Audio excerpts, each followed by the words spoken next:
Assalamualaikum warahmatullahi wabarakatuh. Kami dari kelompok 1 di sini kami akan menjelaskan tentang biaya versus beban. Pengertian beban. Beban atau biasa dikenal dengan istilah expense adalah penurunan nilai ekonomi berupa pengeluaran dana atau penyusutan nilai aktiva. Beban atau revenue expenditure adalah pengeluaran pendapatan dengan periodenya kurang dari 1 tahun. Beban sangat erat kaitannya dengan sebuah pendapatan atau revenue pada satu periode berjalan. Pengeluaran dari beban ini dapat dilihat dari sumber mata uang yang dipakai sebagai realisasi jumlah pendapatan pada satu periode akuntansi tersebut. Sesuatu yang dikategorikan beban biasanya digunakan sebagai sumber pendapatan atau memperoleh suatu hasil seperti pembayaran listrik, gaji, atau penyusutan. Bahan atau expense ini akan mengurangi pendapatan dan menghasilkan laba bersih dalam perusahaan sebelum akhirnya digunakan membayar pajak. Beban pun akan berimbas pada kedudukan untung atau rugi perusahaan. Beban bisa dikelompokkan menjadi 3 macam. Beban penjualan, biaya yang dikeluarkan untuk memperkenalkan kepada masyarakat dan memasarkan suatu barang seperti kegiatan promosi, penjualan, dan pengangkutan barang-barang yang dijual. Beban administrasi dan umum adalah beban yang bersifat umum dalam suatu perusahaan. Beban lain-lain seluruh beban yang tidak ada hubungan secara langsung dan pasti dengan kegiatan utama perusahaan perdagangan. Beban ini dikelompokkan ke dalam beban lain-lain atau beban selain usaha. Pengertian biaya. Biaya atau cost adalah bentuk pengorbanan untuk mendapatkan manfaat atau hasil tertentu. Misalnya saja sewa dengan membayar di muka. Biaya adalah pengeluaran modal dengan periode lebih dari 1 tahun. Klasifikasi biaya berdasarkan fungsi. Yang ke-1, menjamin lancarnya kegiatan operasional. Tanpa adanya biaya, maka banyak hal yang diperlukan perusahaan tidak akan terpenuhi sehingga akan menghambat proses produksi atau operasional. Yang kedua, sebagai dasar perhitungan HPP.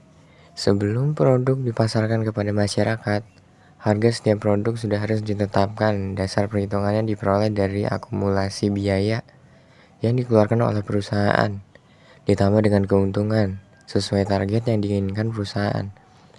Yang ketiga, penentu margin profit. Indikator penetapan margin profit dapat kamu lihat dari biaya.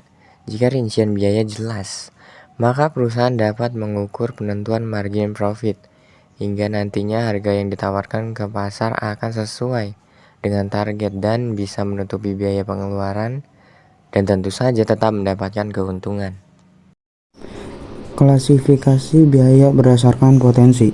1. Biaya peluang atau opportunity cost merupakan biaya yang biasa menambah keuntungan dengan cara berinvestasi, tetapi tetap memiliki potensi mengalami kerugian. Misalnya, kamu hendak membeli gudang baru.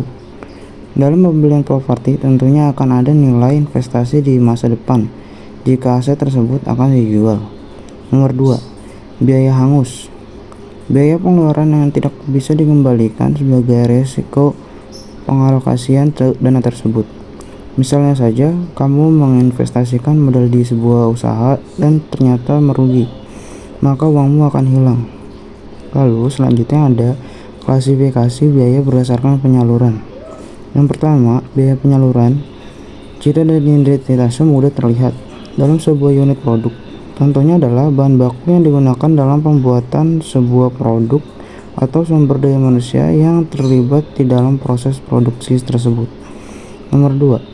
Biaya tidak langsung dikeluarkan untuk aneka tujuan sehingga tidak mudah dikenali atau diukur secara unit satuan. Misalnya pemakaian listrik atau sewa gedung. Selanjutnya ada jurnal biaya dan beban. Jurnal biaya itu terlebih dahulu sebelum beban. Jurnal biaya itu ada harga pokok penjualan HPPP di debit, pembelian di kredit, persediaan barang awal di kredit, persediaan barang akhir di debit, kreditur pembelian di debit, potongan pembelian di debit, harga pokok penjualan HPPP di kredit. Masuk jurnal beban. Ada beban perlengkapan kantor di debit, beban perlengkapan kantor di kredit, beban perlengkapan toko di debit, perlengkapan toko di kredit, beban iklan di debit, beban itu iklan dibayar di muka di kredit, beban penyesuaian peralatan kantor di debit, akumulasi penyelesaian peralatan kantor di kredit, beban penyelesaian peralatan toko di debit, akumulasi penyelesaian peralatan toko di kredit, beban gaji bagi penjual di debit, utang gaji bagi penjualan di kredit, beban air, telepon dan listrik di debit, utang air, telepon dan listrik di debit. Itu selang-selingnya kalau beban, selang-seling pertama di debit, habis itu di kredit. Terus totalnya itu harus sama, debit sama kredit. Kalau tidak sama itu berarti hitungannya salah dan harus diulang lagi. Harus sama hitungannya. Ya udah, sekian dari kelompok kami. Segitu aja. Wassalamualaikum warahmatullahi wabarakatuh.